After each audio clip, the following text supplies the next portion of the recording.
In the State House budget, it says here, 123 million to buy catering equipment and materials. I don't know. Did they throw away the one they did last year? They spent 94 million last year to buy catering equipment. They're coming back again to buy another catering equipment.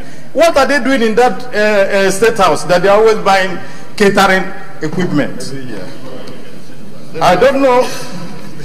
Something in the State House budget is even very, very funny.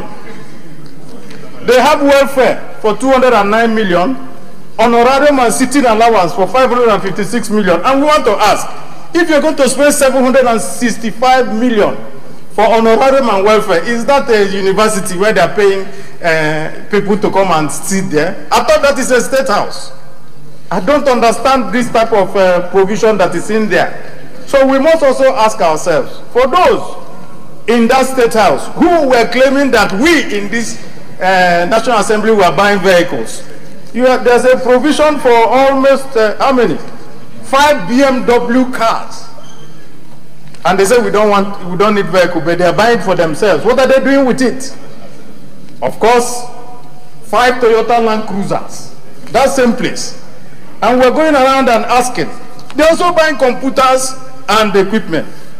And we want to ask, every year, this our budget will come with computers. Now we have more than 200 million for computers. All computers, what are they doing with the computers? The one they bought last year, did they throw them away? And so that's why I said that the more things change, the more they look the same.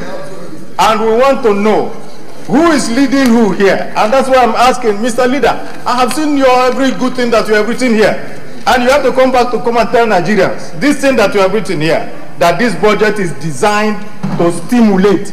How are you going to stimulate by driving away private sector? You want to borrow 30% of this budget. Who will lend this money to you? And if there's no borrowing, that means that no, this budget will not also be implemented. And so we now come down to the fact of implementation.